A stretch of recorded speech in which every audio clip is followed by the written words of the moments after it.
골로새서 1장 24절에서 29절 말씀입니다. 우리 교독하도록 하겠습니다. 신약성경 325쪽입니다. 나는 이제 너희를 위하여 받는 괴로움을 기뻐하고 그리스도인의 남은 고난을 그의 몸된 교회를 위하여 내 육체에 채우노라.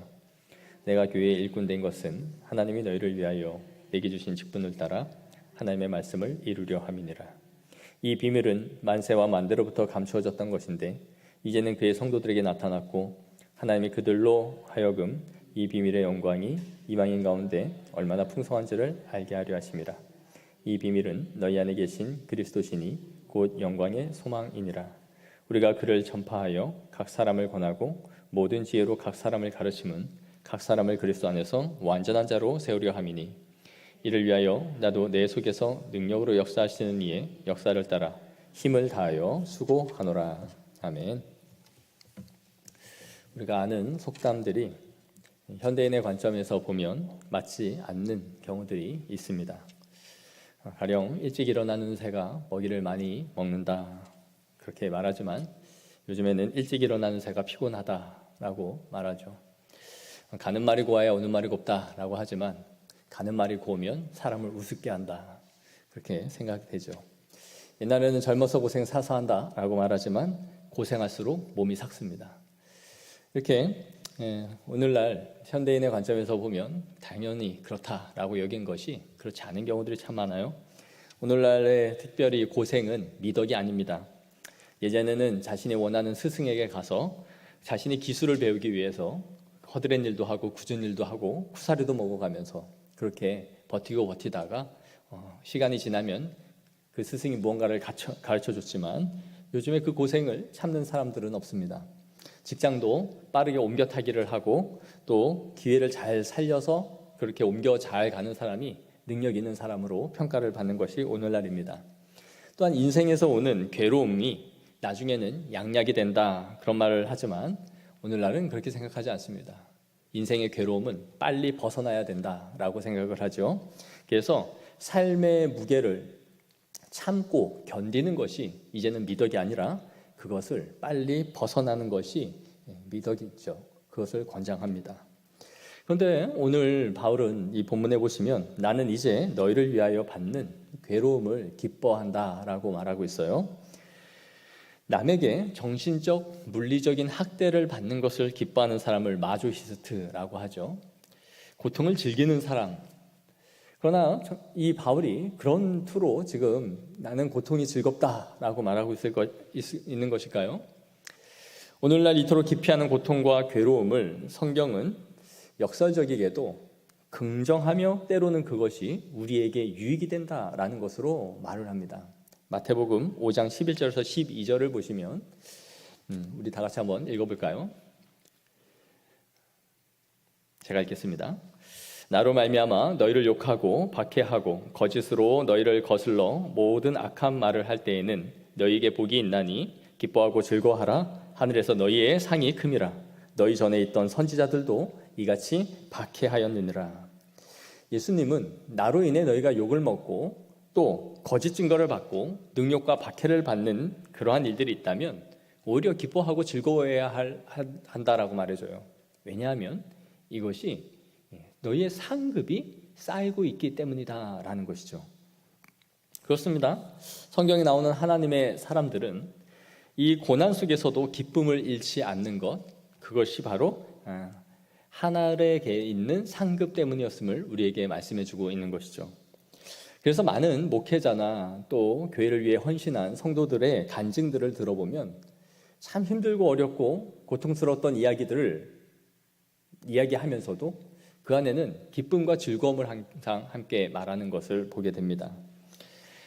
지금은 다시 하라고 해도 못할 것 같은 그 고생과 아픔과 어려움들을 그 시간을 견뎌낸 이유가 바로 하늘의 상급을 바라보며 그렇게 지나왔다라는 것을 고백하게 되는 것이죠.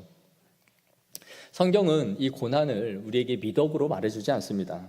그러나 고난을 미덕으로는 말하지 않지만 고난의 유익을 말해주는 것이죠. 그리고 그 고난 안에는 하나님의 섭리의 손길이 항상 스며져 있습니다. 고난 가운데는 위로함이 많은 것이죠. 그래서 시편 119편 71절에 다윗은 이렇게 고백했습니다. 고난당한 것이 내게 유익이라. 이로 말미암아 내가 주의 율례들을 배우게 되었나이다. 자신이 고난당하는 것을 통하여 하나님의 말씀을 더 깊이 알게 되었습니다 라고 고백을 하는 것이죠. 이어서 바울은 내가 너희를 위하여 받는 고난을 기뻐한다 라고 말하면서 그리스도의 남은 고난을 그의 몸된 교회를 위하여 채우노라 라고 말을 해요. 이 구절은 쉽게 오해되기도 했고 잘못 해석되기도 했던 그런 구절입니다. 마치 그리스도께서 십자가상에서 당하신 그 고난이 완전하지 못했기 때문에 그 남은 고난이 이 땅에 있는 성도들에게 전이되어져서 그것을 대신 우리가 나머지의 고난을 채우고 받아야 된다라는 것으로 잘못 해석해서는 안 되는 그런 구절인 것입니다. 마치 우리가 받는 고난이 예수님의 고난에 무언가를 보충하거나 채워야 한다는 그런 의미가 아닌 것이죠. 이것은 하나님과 그리스도와 교회 사이에 있는 영적인 신비로운 연합관계를 말해주고 있는 것이에요. 그분이 고난을 받으셨기에 연합된 교회도 고난을 받는 것이고 그분이 영광을 받으셨기에 성도들도 함께 교회도 영광을 받는 것으로 말하고 있는 것이죠. 그래서 그리스도가 고난을 당하셨다면 그 예수 그리스도를 따르는 제자들인 우리들도 함께 고난을 받게 된다라는 것을 말씀해 주고 있는 것이에요. 사도행전 5장 41절에 사도들은 그 이름을 위하여 능욕받는 일에 합당한 자로 여기심을 기뻐하면서 공의 앞을 떠나니라 라고 말해요. 자신이 욕을 먹는 것이 합당하다라고 사도들은 여겼다라는 거예요. 내가 예수님을 따라 살아가는 것이 이것이 당연히 따라오는 합당한 고난이다라고 여겼다는 것이죠. 우리가 받는 고난은 이 교회의 성숙과 성장을 위하여 그분의 고난에 우리가 동참해 간다라는 것을 말하는 것이에요. 사랑하는 성도 여러분, 우리가 그리스도의 고난에 동참하고 있는 것이 있습니까? 내가 예수 이름으로 인하여 당하고 있는 아픔이 있습니까? 나는 고난이 없고 항상 순탄합니다 라고 하는 사람들은 지금이라도 당장 전도지를 가지고 밖을 한번 나가 보십시오. 그리고 내 주변에 있는 사람들에게 복음을 전하겠다라고 굳게 마음을 한번 먹어보십시오. 아무 이유 없이 사람들은 우리를 피할 것이고 때로는 우리를 아주 한심한 눈으로 쳐다볼 것입니다. 그리고 우리를 아무 이유 없이 무시할 거예요. 세상 할 일 없어서 마치 이런 데 빠져서 전도나 하고 있는 것처럼 우리를 바라볼 것입니다. 그러나 그러한 무시와 그러한 고난들은 지구촌 곳곳에서 지금도 예배를 드리는 중에 밖에서 불을 지르거나 혹은 우리 가족 중에 누군가가 개종을 하여 하나님을 믿는다는 이유로 형제 중에 한 명이 그 사람을 명예살인이라는 이유로 대신 죽이는, 그것을 아주 정당하게 여기는 이 땅의 그리스도인이 당하는 고난과 비교할 때 우리의 고난은 아무것도 아님을 알게 될 것입니다. 우리는 기도하면서 하나님, 우리는 그리스도의 이름으로 어떤 고난도 당하지 않았습니다. 주님께 받은 것은 은혜와 복이지 우리가 예수 이름으로 믿음의 선진들이 당한 것처럼 피 흘리기까지 우리는 싸우지 않았으며 죽음의 골짜기를 지나서 걸어가지도 않았습니다 라고 고백해야 할 것입니다. 우리가 당하는 고난은 그냥 불편할 뿐이에요. 좀 삶이 치일 뿐이에요. 우리의 믿음의 선진들이나 지금도 신앙의 자유를 누리지 못하는 사람들과 비교했을 때 우리는 감히 하나님 나 죽겠습니다, 나 이 고난이 무거워 죽겠습니다 라고 도저히 말할 수가 없을 것입니다. 그러나 그럼에도 우리의 삶 가운데는 내적으로 고통하며 주의 일을 섬기면서 오는 아픔과 어려움들이 있는 것이 사실입니다.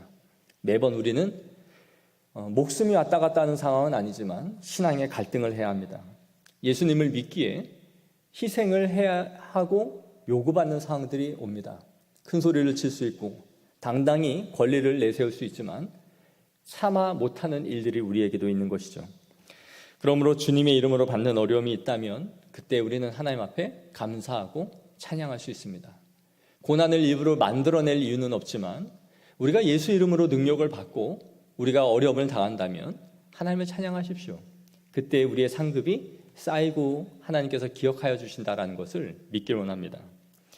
그렇다면 바울은 무엇을 위하여 고난을 받으며 그리스도의 남은 고난을 자신의 육체에 채우겠다라고 말하며 그 삶을 살았을까요? 25절에 하나님이 너희를 위하여 내게 주신 직분을 따라 하나님의 말씀을 이루려 합니다. 바울은 두 가지의 분명한 사명 의식을 갖고 있었는데, 첫째, 하나님이 자신을 불러서 일꾼을 삼으셨다라는 것이며, 둘째는 내게 주신 직분을 따라서 자신이 지금 이 일을 하고 있다라는 것이었어요. 바울에게 있어서 자신의 사명의 동기는 너무나 확실했습니다. 하나님이 자신을 부르셨다라는 이 의식이 그를 불타오르게 만들었던 것이죠. 많은 사람들이 바울의 사도직을 의심했어요. 왜냐하면 12명의 제자들은 예수님이 살아계실 때 그분과 동행했고 먹고 마시고 동거동락했던 사람이지만, 바울은 예수님이 살아계실 때 공생의 기간에 함께했던 사람이 아니었어요. 그러니 여러 교회에서 그의 사도성을 의심하기 시작했습니다. 그러나 바울은 자신을 부르신 분이 하나님이시다라는 것을 분명히 알았던 것이죠. 우리가 사명의 직분을 감당하는 데 있어서 반드시 필요한 것은 나를 부르신 분이 하나님이시라는 신적 동기가 있어야 됩니다. 내게 직분을 주신 분이 하나님이시라는 의식이 반드시 수반되어져야 하는 것이에요. 이것이 소명의식인 것이죠. 저는 오늘날 이 사명이 없이 직분을 남발하고 있는 이 한국교회는 깊이 반성을 해야 된다라고 생각합니다. 우리는 듣기 좋으라고 모든 성도들을 다 집사라고 불러요. 나이가 들어서 권사 직분을 못 받으면 창피하니까 명예권사, 명예집사라는 직분을 줍니다. 총회, 헌법에 어디를 찾아봐도 없는 직분이죠. 명예권사, 명예집사, 은퇴권사, 은퇴집사, 은퇴장로, 명예장로, 다 없는 직분입니다. 이러한 것들을 우리는 만들어서 남발하기 시작하죠. 그리고 한 번 집사는 또 영원한 집사입니다. 서리 집사는 1년직으로 교회에서 1년마다 임명을 하는 것이지만 한 번 준 직분 뺏지 못합니다. 자신이 재직에서 이름이라도 빠지면 난리가 나죠. 삐져서 교회 안 옵니다.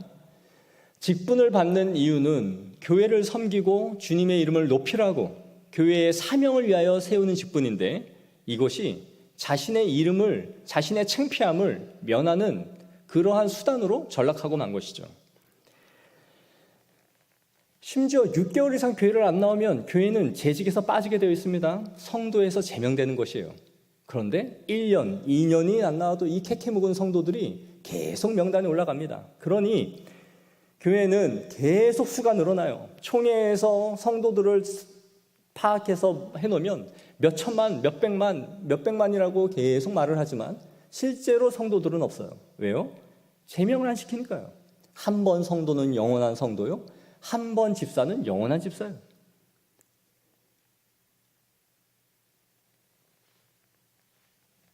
성직을 매매하고 팔고 했던 중세시대와 뭐가 다를까요? 직분을 받는 것이 문제가 아닙니다.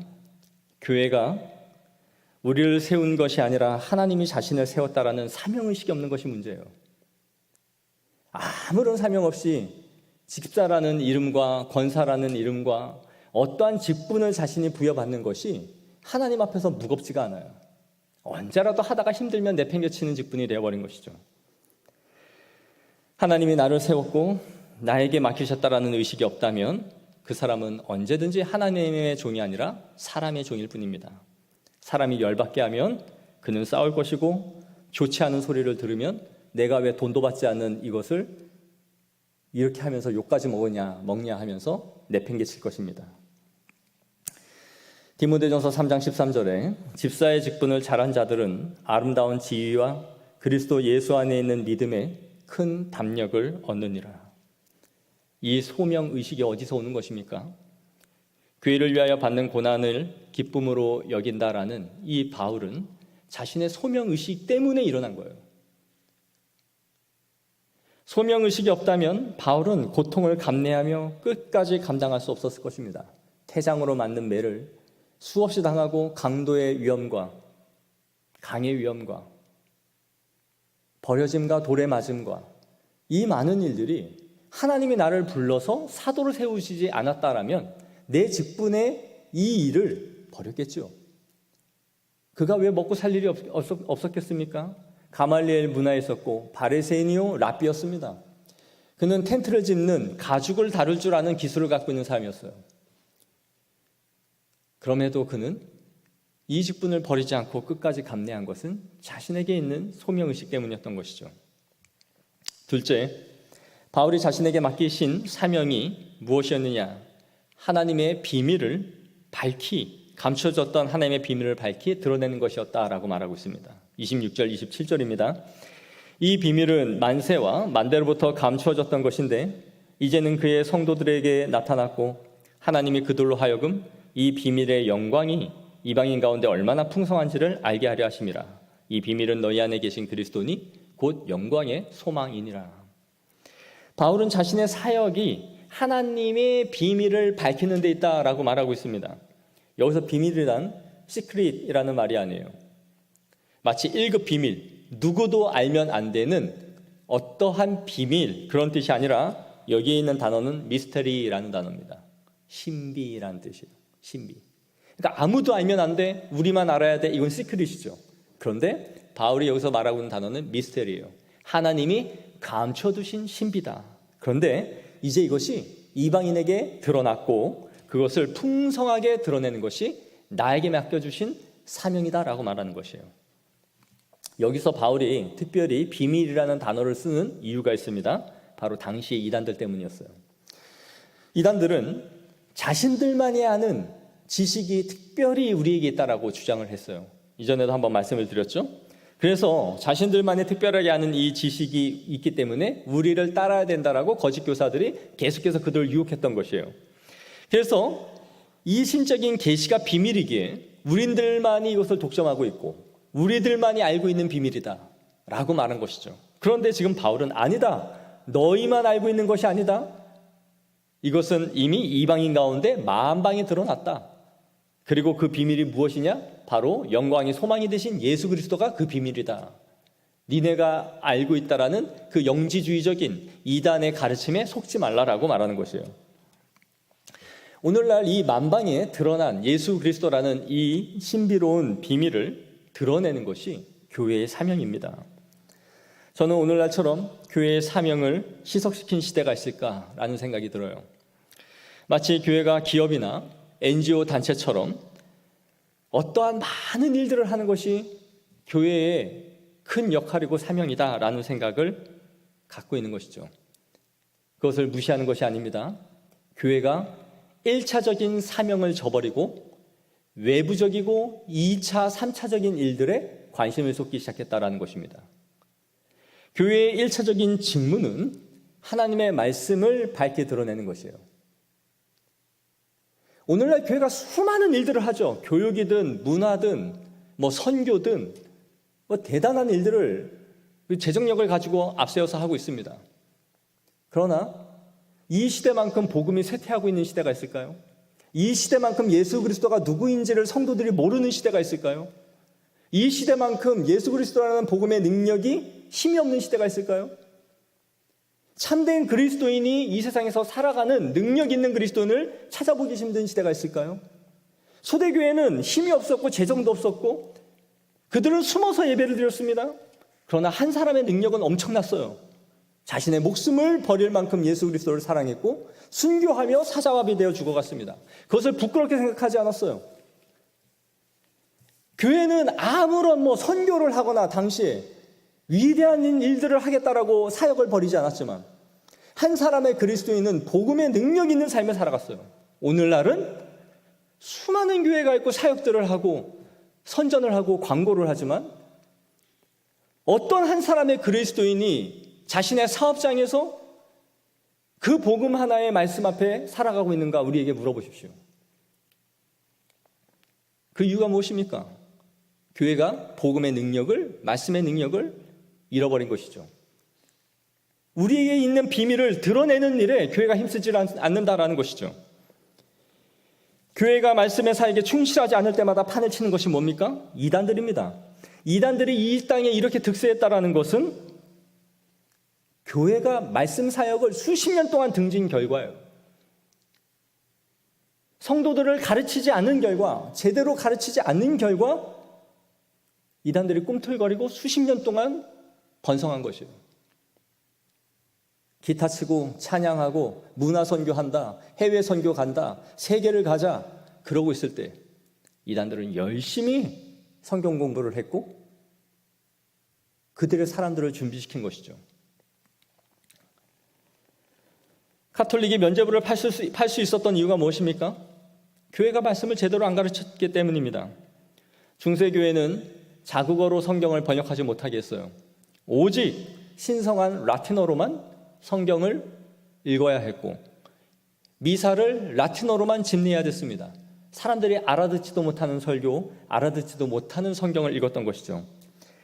자국어로도 읽을 수 없는 문맹률이 넘쳐났던 그 시대에 라틴어를 배운다라는 것은 대학 이상의 공부를 해야만 가능한 것이었어요. 그러니 그들은 성경을 볼 수도 없고 읽을 수도 없고 가질 수도 없었던 것이죠. 그들은 자신들만이 성경을 사제들이 독점했고 모든 성경 지식을 자신들이 독점했습니다. 성도들은 이것이 맞는지 틀린지도 알지 못한 채 그들이 말해주는 것이 곧 진리라고 여겼던 시대가 바로 중세시대였던 것이죠.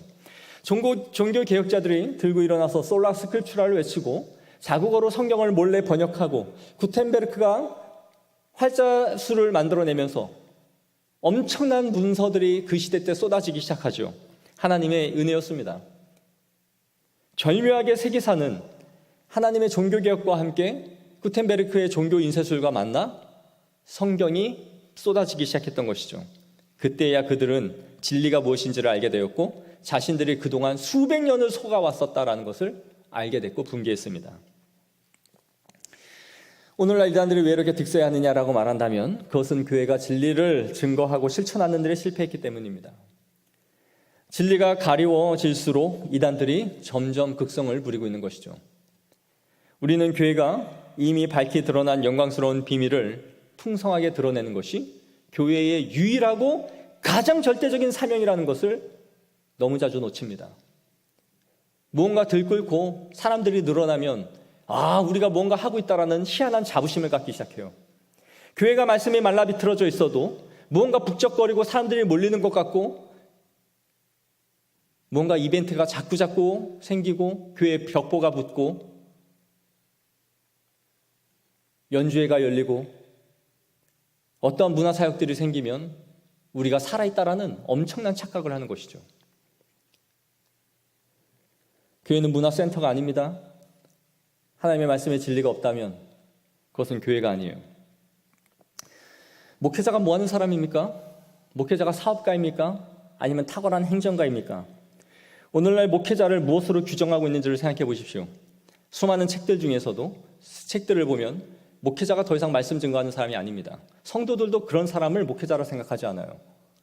희한하게 행정가나 탁월한 다른 일들을 해낼 수 있는 문화사역가 정도로 생각을 하는 것이죠. 그것이 목회자의 직무라는 것을, 하나님의 말씀을 전하는 것이 목회자의 가장 유일하고 절대적인 것이라는 것을 교회가 잃어버린 것입니다. 자연스럽게 교회가 말씀을 뒷전으로 하고 쇠퇴한 것은 너무나 당연한 것이에요. 그래서 존 오웬 목사님은 이렇게 말했습니다. 설교를 등한시하는 것은 교회의 부패를 알려주는 확실한 징후 가운데 하나이고 이 의무를 신중하게 이행하는 것은 교회 개혁의 확실한 증거 가운데 하나다. 마음에 새겨야 할 말씀입니다. 설교를 등한히 하는 것이 교회가 부패했다라는 가장 확실한 증거라고 말하는 거예요. 개혁합시다. 뭘부터 개혁해야 될까요? 말씀이 살아나지 않는 것은 개혁이 아니에요. 말씀이 바르게 선포되는 것 자체가 개혁이다라고 본 것이에요. 바울이 이렇게 수고하고 헌신한 중요한 사역 가운데 세 번째는 바로 성도 한 사람 한 사람을 완전한 자로 세우는 것에 있음을 말하고 있습니다. 우리가 그를 전파하여 각 사람을 권하고 모든 지혜로 각 사람을 가르침은 각 사람을 그리스도 안에서 완전한 자로 세우려 함이니. 여기서 권하고 할 때 이 권하다라는 이 말을 다른 영어 역본 성경에는 경고하다 혹은 책망하다라는 단어로 번역했어요. 성도들을 경고하고 책망하는 것이 바울의 직무 가운데 하나였다라고 말하는 것이죠. 왜냐하면 이것이 그 성도를 회개케 하는 데 있어서 가장 중요한 것이었기 때문입니다. 이것이 목회자의 중요한 역할인 것이죠. 목회자는 성도들의 영혼을 살피고 그가 성장하지 못하는 이유와 원인이 무엇인지를 말해주는 사람입니다. 목회자와 상담을 하거나 신방을 받는 이유는 내가 원하는 기도 제목을 목회자가 대신 해주기를 바라서가 아닙니다. 기도는 여러분이 하는 것이지 목회자가 대신 여러분을 위해 중보하는 것이 아닙니다. 중보는 우리 주 예수 그리스도 외에는 없어요. 기도는 하나님 앞에 직접 하는 것입니다. 목회자가 기도를 한다고 해서 더 기도를 잘 받을 것이다라고 생각한다면 여러분들은 중세의 사제주의자인 거예요. 사제를 통해 하나님 앞에 가까이 나아갈 수 있다라고 믿는 것이죠. 목회자가 신방을 하는 여러 이유 가운데 하나는 그 성도의 신앙의 상태를 살피고 그에 따른 조언을 성경적으로 해주기 위한 것입니다. 저는 교구 목사로 사역을 할 때부터 신방을 하면 새 가족이 아닌 한 기존의 성도들에게는 성경 어디를 읽고 있는지, 하루의 기도를 언제 얼마나 하고 있는지, 예배 중에 은혜를 받고 있는지 이것을 반드시 확인하고 물었습니다. 이 질문이 그 성도에게는 매우 부담스러운 것이다라는 것을 알고 있었어요. 왜요? 신방 여조사님을 통해서 들려오니까. 그러나 교회 안에 일일이 그러한 상황들을 목회자가 묻고 말하는 것이 어렵기 때문에 신방을 통하여 그 자리에서 이루어지는 것입니다. 그것이 신방을 하는 중요한 이유인 것이에요. 오늘날 어떻습니까? 신방 한번 잘못 가면 시험에 들었다라는 말이 나오고 다음 주에 부담이 돼서 교회를 나오느니 마느니 이런 소리를 하니까 어떤 목회자도 신방의 바른 방식으로 신방을 하지 않고 지나가죠. 신방은 영혼의 의사에게 왕진을 받는 것이에요. 영혼의 의사가 자신의 상태를 살피러 오는 것이 왕진을 받는 것이란 말이에요. 오늘날은 부담이 돼서 이 신방조차 받는 것을 원치 않고 있습니다. 그러나 자신의 영혼을 위해서는 무엇이 유익한지를 우리는 생각해야 되는 것이죠. 바울의 중요한 직무는 바로 모든 사람을, 각 사람을 가르쳤다라는 것이에요. 경고와 훈계와 회개와 관련된 것이라면 경고하고 책망하는 것이 그 성도를 회개하게 하는 것이라면 가르침은 한 명의 성도를 온전하게 세우게 하기 위하여 했던 바울의 방식인 것이죠. 모든 지혜로 각 사람을 가르쳤음을 말합니다. 그러니까 한 명의 성도를 세우는 데 있어서 정말 중요한 것은 경고와 훈계와 함께 진리에 대한 가르침, 이것이 두 가지의 축임을 말해주고 있는 것이죠. 말씀을 통해 가르침을 받고 말씀을 통해 경고와 훈계를 받는다라는 것은 목회자와 성도 사이에 라포가 형성되어 있음을 의미하는 것이에요. 어떤 견책과 어떤 훈계의 말을 들어도 그가 실족하지 않을 마음의 상태를 두 사람이 신뢰관계로 형성하고 있다라는 걸 의미하는 것이죠. 이 신뢰관계가 있어야 목회자는 책망도 하고 견책할 수 있습니다. 이것이 없으면 목회자도 시험에 들까 봐 아무 말도 하지 않아요. 그냥 어서 오셨습니까? 아주 피상적인 말을 하죠. 잘 오셨습니다. 그러므로 썬데이 크리스찬들은 신앙이 자랄 수 없는 이유가 바로 그런 것이에요. 어떤 경고와 훈계와 견책을 받지 않는 것이죠. 가르침을 받을 기회가 없는 것이에요. 목회자에게 가르침을 받고 자신의 신앙의 상태를 알고 말해줄 수 있는 관계가 되어야 그때부터 성도는 진정한 신앙생활을 시작하는 것이고 자라가기 시작하는 거예요. 28절에 각 사람을 가르침은 각 사람을 그리스도 안에서 완전한 자로 세우려 합니다. 여기서 완전한 자는 perfect라는 말이 아니에요. mature, 성숙한이란 뜻이에요. 한 사람을 완벽하게 만들겠다는 것이 아니라 성숙한 그리스도인으로 세우고자 합니다. 그러므로 성숙한 신자가 되기 위해서는 교회를 다니는 것 자체에 있는 것이 아니라 목회자에게 끊임없이 견책과 책망을 받고 가르침과 지도를 받는 것을 통하여 한 명의 성숙한 성도가 자라나는 것이에요. 너 그렇게 하면 안 된다. 집사님 그렇게 하면 안 됩니다. 그렇게 하시면 하나님이 기뻐하지 않습니다. 이 방향에 있어서 이러한 생각을 하셔야 됩니다. 지금은 기도하셔야 될 때입니다. 세상으로 가셔서는 안 됩니다. 예배에 왜 안 나오셨습니까? 기도가 줄고 있는 것은 아닙니까? 예배의 태도가 잘못되었습니다. 경건에 묵상이 없습니다. 말씀을 읽고 있습니까? 기도는 언제 하고 있습니까? 기도 제목은 무엇입니까? 그렇게 하시면 안 됩니다. 계속 그렇게 하다가 하나님의 진노를 받습니다. 그걸 목회자한테 받아야 된단 말이에요. 그 라포가 형성되어 있어야 되는 거예요. 서로 신뢰와 믿음의 관계가 있어야 되는 거예요. 아, 목사님이 나 싫어서 저렇게 하는 말 아니구나. 저 말하는 게 목회자가 쉬울까? 축복하고 기분 좋은 말 해주는 것이, 목사님한테 서비스 받는 것이 목사도 마음이 편할 텐데 왜 저런 껄끄러운 말을 할까? 나를 사랑하는구나. 나에 대해 되게 깊은 관심을 갖고 있구나, 우리 목사님이. 그 관계가 형성될 때에 목회자는 아낌없이 기도하고 아낌없이 경고하는 거예요.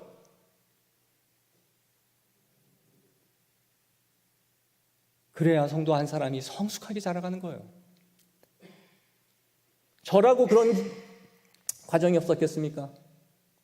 다 그렇게 목회자 한 사람을 통해 양육을 받고 자라가는 것이에요. 그러므로 매일 교회만 왔다 갔다 하고 주일날 그냥 예배드리고 빠져나가는 그러한 삶에는 아시잖아요. 그에게는 직분을 줄 수도 없고 성숙한 신앙으로 자라갈 수도 없다는 것을.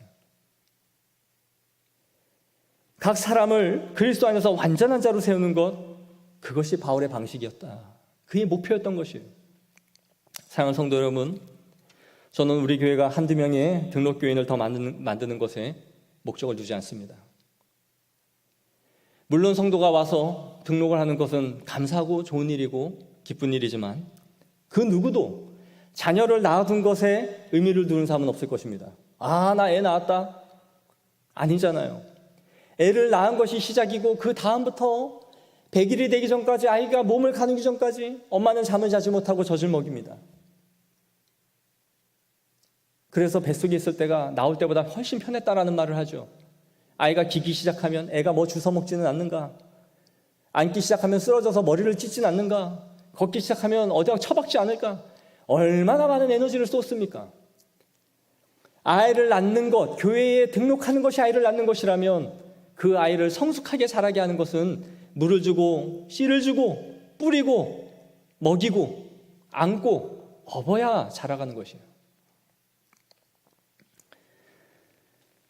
하나님은 이렇게 한 성도가 장성하여 공동체의 중요한 한 명의 일꾼이 되어지기를 원하는 것이에요. 온전함과 성숙함은 성령님이 우리에게 주시는 선물이지만 이것은 추구하는 자가 받는 것이에요. 성숙한 그리스도인을 만드는 것이 교회의 목표여야 하며 한 명의 개인의 성도의 신앙의 목표여야 돼요. 우리 교회 등록교인이 늘어나는 그 자체에 기뻐하지 마십시오. 저는 한 명의 성숙한 그리스도인으로 완전한 그리스도인이 되기까지 저는 항상 배고플 것입니다. 오히려 성도가 많이 늘어나나 하나님의 교회를 위하여 일할 성도가 없다면 저는 피눈물을 흘릴 것입니다. 내 목회가 무언가 실패하고 있다라고 스스로 자책할 것이에요. 성숙하고 변화되는 성도가 없다면 그 목회는 실패입니다. 여러분, 모세의 사역이 인간적으로 보면 얼마나 많은 성도를 데리고 있습니까? 장정만 70만이 넘는 사람들을 데리고 있죠. 그러나 그 사람들이 어떤 사람들입니까? 배가 고프고 물이 없으면 돌을 들어 모세를 치려고 항상 눈을 불을 켜고 있었던 사람들이었습니다. 회중이 많은 것은 항상 오히려 불안하고 위험한 상태가 되는 거예요. 성도가 되어야 됩니다. 성숙한 한 명의 성도가 자라는 것이 나 자신의 소망이어야 되며 우리 교회의 목표가 되어야 돼요. 그것이 채워지기 전까지는 우린 항상 배고파야 됩니다. 교회가 나오는 것은 신앙의 첫걸음을 떼었다는 의미이지 그가 자라가고 있다는 의미는 아닙니다. 바울은 이 일을 위해 힘을 다하여 수고하노라 라고 말해요. 이 힘을 다하여 수고한다라는 말은 격투기장에서 격렬하게 운동을 하는 싸우는 지금 선수를 말할 때 쓰는 표현이에요. 다툼과 투쟁을 의미하는 거예요. 격투기장에서 온 힘을 쏟고 있는 그 마음의 상태. 그가 권하고 가르치고 한 사람을 완전한 자로 세우기 위하여 내가 그 고된 싸움을 지금도 하고 있다라고 말하는 것이죠. 그러나 바울은 이것을 내 힘으로, 내 혼자, 악으로, 깡으로 지금 버텨가고 있습니다 라고 말하잖아요. 내 속에서 능력으로 역사하시는 이의 역사를 따라 했다라고 말해요. 가끔 많은 시인들이 제가 교회 이곳에 온 걸 알고 묻곤 합니다. 목사님 잘 계세요? 건강은 괜찮으십니까? 잘 버티고 있습니다. 그 말을 하면서 나는 이 말씀을 생각해 봤어요. 나는 버티고 있는가? 악으로, 깡으로 쓰러지지 말자, 넘어지지 말자, 지치지 말자 그러고 있는가? 아니면 바울처럼 내 속에서 역사하시는, 능력으로 역사하시는 이의 역사를 따라 내게 능력 주시는 자 안에서 이것을 감당하고 있는가? 스스로에게 물어봐요. 하나님의 능력으로는 버티지만 내 힘으로 하고 있다면 언젠가 포기하겠지. 언젠간 주저앉겠지. 내 체력도 내 힘도 언젠간 끝이 나겠지. 소진하겠지. 그게 인간이니까. 그러나 저를 위해서 항상 구하는 것은 내 속에서 능력으로 역사하시는 이의 능력을 보게 하여 주옵소서. 그것이 우리 모두의 기도 제목이 되기를 소망합니다. 저를 포함하여 한 부서에서, 한 자리에서 우리가 할 수 있는 역량의 최대한을 발휘하고 있는 우리 믿음의 성도들이 내 속에서 능력으로 역사하시는 그 주님의 힘에 힘입어 그 사역을 감당하기를 소망합니다. 악으로, 힘으로, 인간적으로 버티면 짜증이 나고 우라가 치밀고 왜 내가 이걸 하고 있나? 왜 나만 하나? 그러죠. 그러나 주님의 능력 안에서 하기를 원합니다. 서로 믿음 안에서 동역하시고 우리가 쓰러지고 넘어지지 않도록 하나님께서 우리의 온전하고 완전한 교회를 향한 그 갈망을 받으시고 이루어 가실 줄을 믿습니다. 그 은혜가 우리 모두에게 충만하기를 기도합니다. 기도하겠습니다. 하나님 아버지,